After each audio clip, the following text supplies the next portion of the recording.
I was so stupid. Half of my life, I was only looking at one side of the coin. My arrogance was at its peak. I thought I'm Superman. Get ready for a roller coaster ride, because I promise you, this is not your typical speech. It's a raw journey into the depth of my survival. A reminder that no matter how hard life gets, we can rise above. If you're going through life, you're gonna have some tough times. And I believe it's not gonna get easier. And I would like to share my story, and I think I have something that maybe helps you in your everyday business. I grew up in a very conservative world. My family was, like way in the past, and we had like these certain, behavior patterns, behavior instructions. As long as you put your feet under my table, you probably have heard that. Or, for example, look at Sandra, she's so smart, you're not. To me, they were scared of leaving the box, the comfort box, scared of seeking out for adventures, scared of experiencing different. I decided I don't want to be one of them. I want to be more on the adventurous side of life.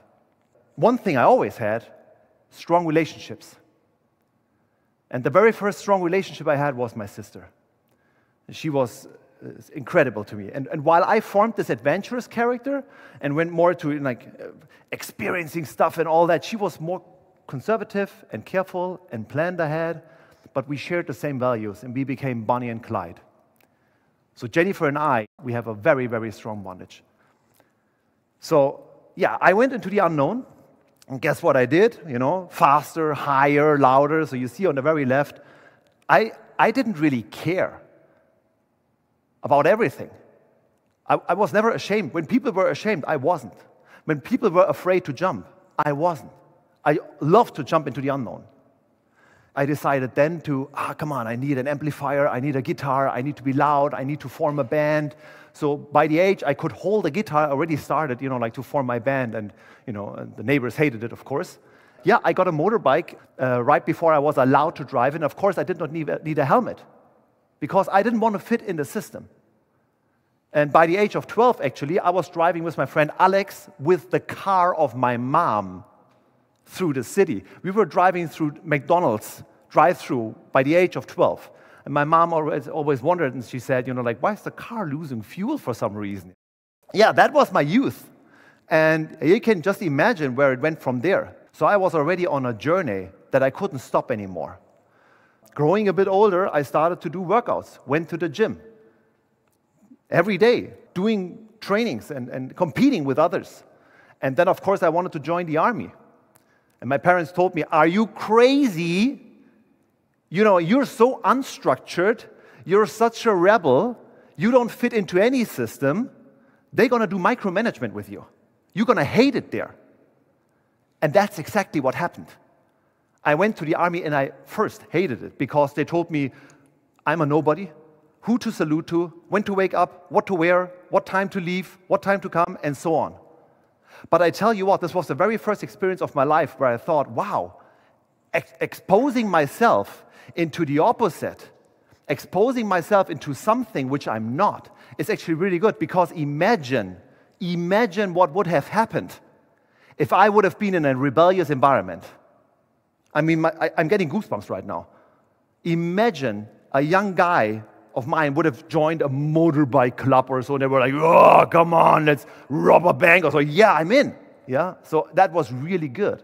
And maybe you want to ask yourself, when was the last time you exposed yourself into a total different area, somewhere where you didn't feel comfortable, by purpose? What the army actually, what they prohibited was skydiving. So I was like, come on, I have to jump out of intact airplanes. And they were like, no, you're definitely not jumping out of airplanes. You're going to stick here. So, and then I was like, come on, I do it by myself. I become a private accelerated freefaller. So yeah, I went on, did my license, and you can imagine the same way I was driving the car from my mom by the age of 12, the same way I was driving a motorbike without a helmet, way too fast. This was the same way I did my skydiving license, and actually that happened. And I have to warn you, there will be some images that might be a little bit violent.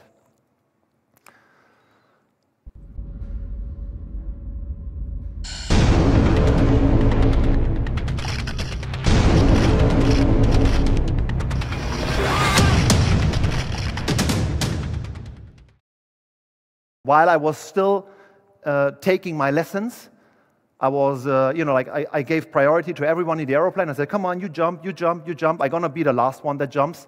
And on that day, it was very, very windy. And everyone told me, don't jump today. You're not an experienced skydiver yet. But I thought I'm immortal. Yeah. So I went onto the airplane, and then I jumped out of it, and I opened my parachute, and the parachute got tangled. Yeah. That sometimes happens. It's not a big issue. And you can untangle it. It just took me a lot of time, yeah, a lot of time. And by the time I untangled it, I was already hitting the ground. So I became unconscious, and the next thing I woke up in the hospital.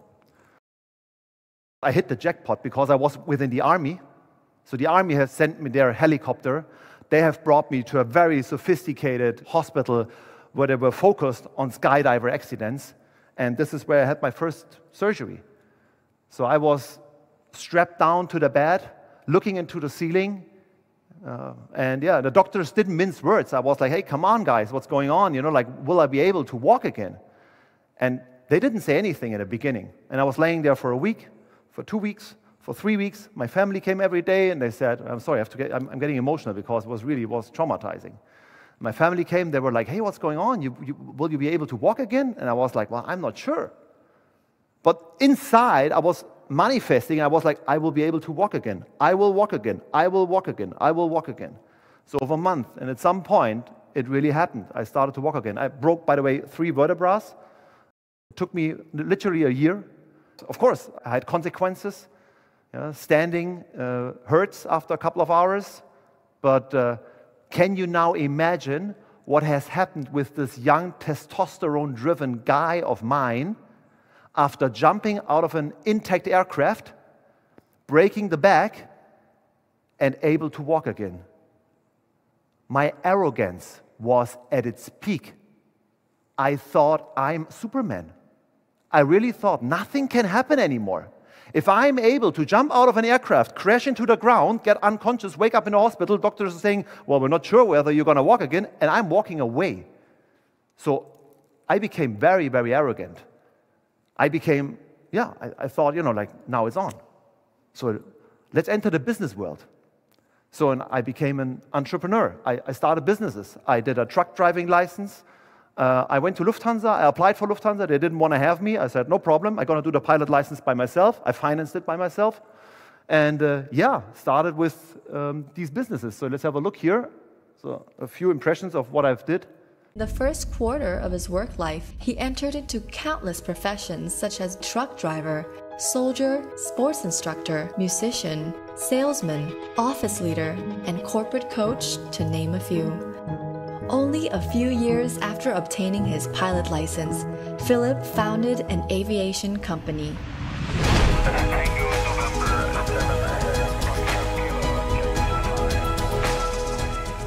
He then traveled the world, living and working in Spain, Asia, and the USA, before embarking on the creation of his transformation company. My attitude was, I think, similar to the Americans after they landed on the moon. There's nothing that can stop me anymore. And even when many businesses failed, I was at the peak of trying and being adventurous. And then I crossed paths again with my sister. Jennifer came again in my life. So I lived in Asia, I lived in the United States, and at some point she called me up and she said, hey, you want to come back to Germany and do some business with me again? And I was like, yeah, well, why not? Yeah? So on my side again, Jennifer. And as mentioned, she was completely different. While I was adventurous and risky and all that, she was like the structured, detailed person, like, let's do some risk management, let's do some planning. And I was like, can we be a little bit more ambitious here, for example? So we started this business consultancy, Rabl and Hahn. And Paulo actually asked me yesterday what was my first customer. Guess what? BMW. I walked with no experience, not being a business consultant at all, not having any clue about consulting, not having any clue about processes, tools, anything. Just founded the company. I walked straight into BMW and I acquired my first customer. So my first customer was Herbert Diess. He's now the CEO of Volkswagen. Back then, he was just founding the M Resort of BMW. And he said, I need a bold guy. I need someone that is a bit crazy in his head. So on. This is how my journey started. And of course, but as mentioned, there was still this virus inside me that thought I can achieve anything, and nothing will happen. I will not face any consequences. While I created this company with my sister, I thought in private life, what could be the next adventure? And then I thought, why not taking on one of the toughest rallies in the world? And a friend of mine, he was even more numbnuts than I was. So you can imagine what happens if two rebellious people come together. He was like, why driving the whole Dakar if we can just take the most challenging route? We just go there and do the most challenging route. Do we need any preparation? No, we don't need any preparation. That's all right. We just go there. And I said, well, okay, what kind of bikes do we take and stuff? So we just got spare parts, we got a truck and all that. And then we really went on our way. Boom. When you think about the Dakar, you think about dunes and sand and stuff. But actually, this is the first thing that you see, like everything different than in the world that we see here every day. No electric cars, no connected appliances. It feels like a mixture between steampunk and Mad Max. So this was our expedition car, and in that expedition car was a big truck. We had fuel, tires, engine parts, all that, and we were driving with the bikes in front. Of course, we did not have any clue about what's going to happen there because we didn't have any clue about the Paris-Dakar. Then we saw, wow, the terrain is so tough, the expedition car cannot even follow us.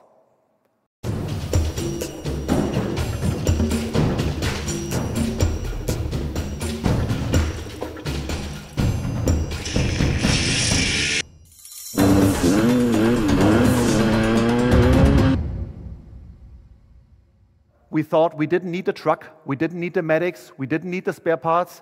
We just went on with our race, trying to tackle everything that is there. I think I don't have the words to express that. When you stand somewhere in the dunes and there's nothing around you, really nothing, kilometers of kilometers of kilometers, just sand. No phone, no village, no hospital, no one that can help you. You're just alone with your attitude. And then that happened.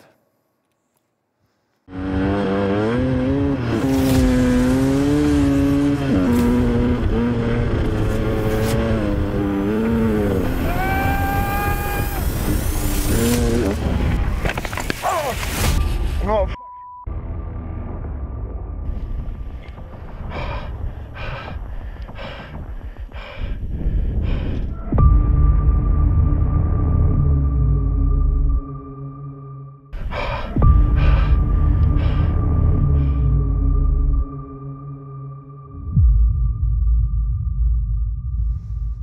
I'm really sorry, I'm really getting emotional when I see these images. I was so stupid. Half of my life, I was only looking at one side of the coin. And I damaged my body in such a mean, horrible way.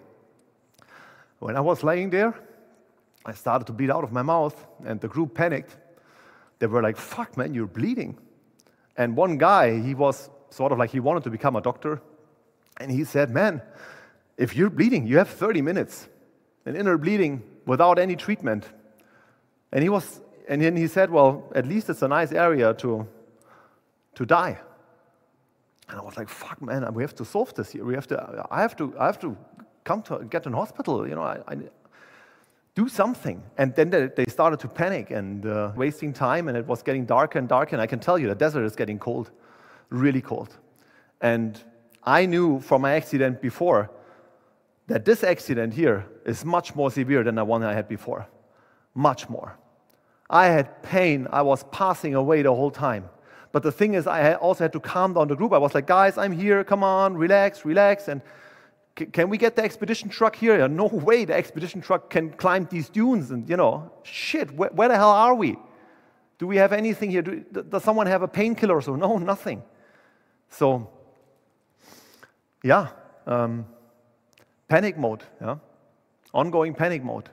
And then at some point, one guy said, I have a signal on my phone, I have a signal. And then I gave him a number. I said, here, dial this number, +49, and I gave him the number of my system. They handed me the phone. I was like, Jennifer, I'm in a desert, and I think I'm going to die here. Please help me. And she was like, brother, you have to keep your shit together now. make it somehow happen, because I will never ever be able to organize a helicopter. And besides, a helicopter can't land in the desert, not the legal ones, not back then. And then on the horizon, there was a little truck, a pickup truck, and a friend of mine got that truck. And he came, and it was an experienced rally driver, and he had a vacuum mattress. I mean, how lucky am I to meet in the desert, in the fucking desert, someone that comes with a rally truck and a vacuum mattress. And he was like, come on, man, I give you a ride. So they put me in this truck, and taped my legs because I couldn't hold them anymore. And the ride was 8 hours, no medication, nothing. I can tell you this was the most horrible pain in my life. It's crazy, crazy. I was so stupid. This is no resilience, this is arrogance, this is being stupid. Underestimating yourself, not the hell knowing where you're at. Yeah? And a friend of mine, Milan, he, by the way, has now ALS, the same sickness than Stephen Hawking. He was the whole time there. The whole time he was helping me, bringing me into this, after 8 hours ride, into this hospital. I think on this hospital, a couple of days before, they had an Ebola case. They had nothing there, no medication. They were like, what the fuck, who are you, broken back or what? No problem, put him somewhere. So I was there for 3 days in my clothes. The whole time I was sweating. I couldn't go to the toilet. So you can imagine what happens if at some point you have to go to the toilet, but you can't. They didn't give a shit because they were busy with much more severe incidences. And and then my sister made it possible. After calling I don't know how many airlines and emergencies and so on, they then sent a jet to Marrakesh that picked me up, and then they flew me all over to Germany. And then guess what happened? I went into the hospital, and who am I meeting? The same doctor that treated me back then in 2001. And he said, what the f***, you're the very first person that breaks his back twice. And that happened. I broke my back twice. So in total, I had 6 broken vertebrae in my life. And broke my hip, broke my leg, and some other stuff. So what was the very learning of that? Yes, I was adaptable. Yes, I had strong relationships and I was positive. But this is only one side of the coin of being resilient. The other side of the coin is my sister, or she represents the attributes. Yeah? She's self-aware.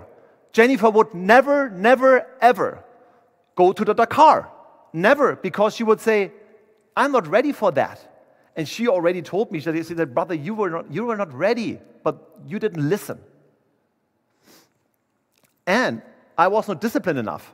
I should have executed trainings and trainings and trainings before facing one of the toughest rallies in the world. So to me, when I was in Murnau, when I broke my back for the second time, and I was staring again to the ceiling, I realized in order to be resilient, in order to own my shit, I need to become much more self-aware and much more disciplined. And and then my journey started. So again, it took month and month and month. I lost another year in my life till I started to walk again. And actually right now, standing, I have back pain. So this is just a normal day. But I'm blessed, like I can walk, even if it's numb. What I've realized is I have to be true to myself. If you're not honest to yourself, if you're not honest about where you're at, you don't need resilience. You don't need to be resilient because you just lie. You just lie to yourself and you create a world which is not real. I was living in a simulation in the real world. I thought, wow, I'm a good enduro driver. I'm good in this, I'm good in that. But in reality, I wasn't. I was just lucky. So the very first thing I realized, I have to be self-aware. Second, I was driven by emotions. I was a slave of my emotional state. I was a slave of my youth. I was a slave of my childhood. Because people were in a different way. Oh my God, my watch is warning me that my pulse is... So, my childhood basically created certain emotions inside me. And I was a slave of that. So I decided at some point, I need to detect my emotions, be aware of them, and understand them better. And this is a helpful tool that I at some point used. So every morning, like I'm having a look, okay, how am I today? Am I happy? Am I angry? Am I sad? Am I worrying? Or am I overconfident? Am I optimistic? So, and I put a pin, and maybe at noon I do it again, and in the evening I do it again, and on the next day I'm moving the pin more towards the inner circle. And after a week, it's really interesting to see how my moods are throughout the day. And we started to do this within our company. And it's so interesting to see also that other employees were like, wow, I was not aware that I'm quite often sad. I was not aware, for example, that I'm quite often pessimistic.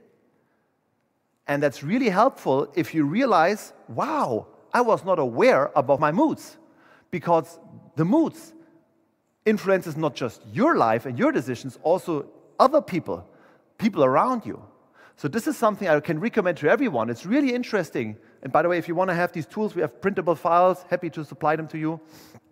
So that is something really, really helpful to see, okay, where am I? Where are the others? How are our emotions? And are we aware of our emotional state?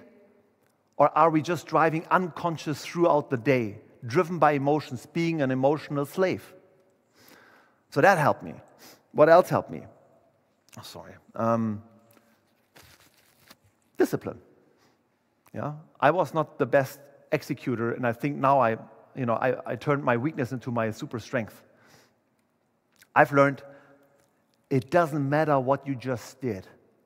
It doesn't matter whether I was running yesterday, whether I took my medicine yesterday, whether I solved a problem at work yesterday, or whether I got a promotion yesterday, because every day is a new day. And especially when situations come, the count is 0. When I broke my back in the desert, the count was 0.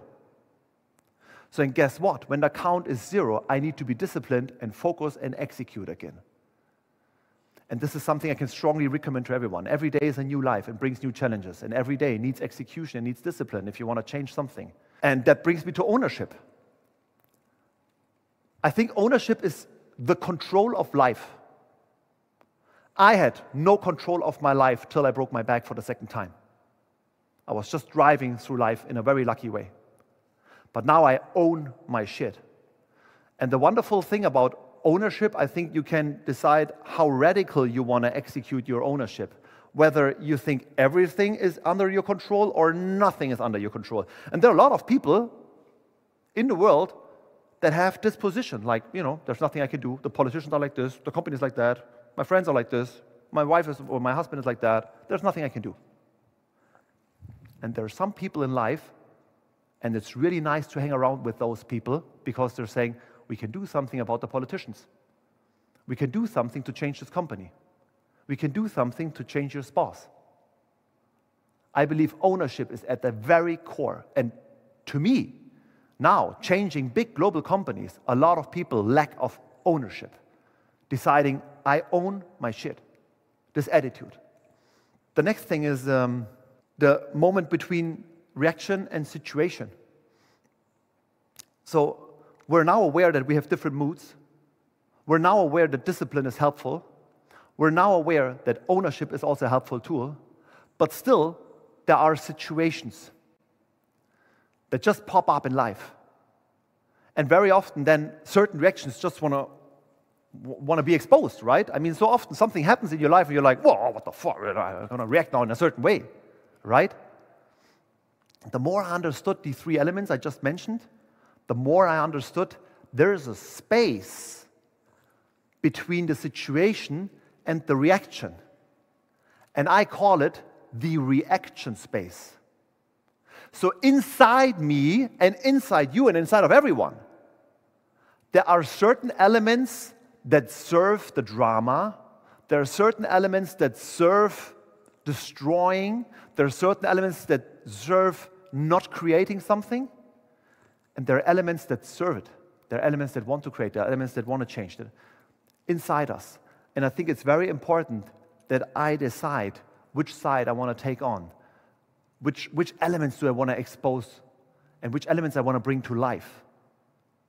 And it's so interesting. You probably have this also in your private network. Sometimes Some people are very positive and constructive and create something with certain people, and when the same people are with negative people, the opposite is happening. Yeah, some people treat them well, but don't treat them well.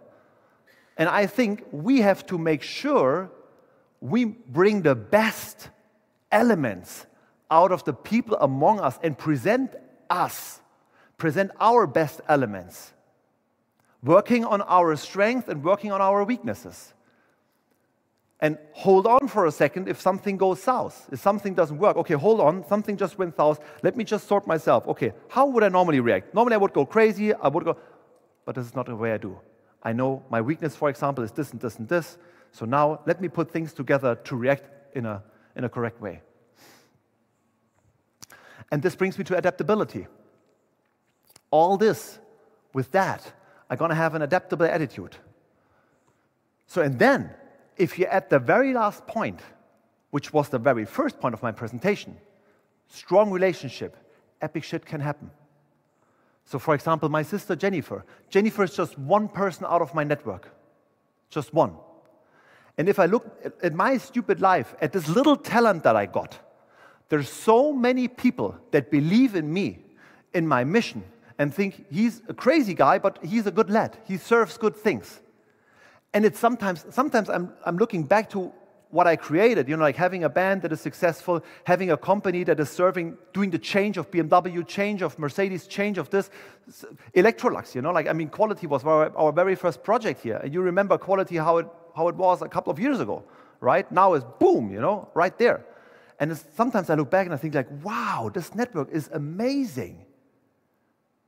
Because if you have a lot of people that believe in you, they're not just listening to you, they're not just giving feedback, they also support you.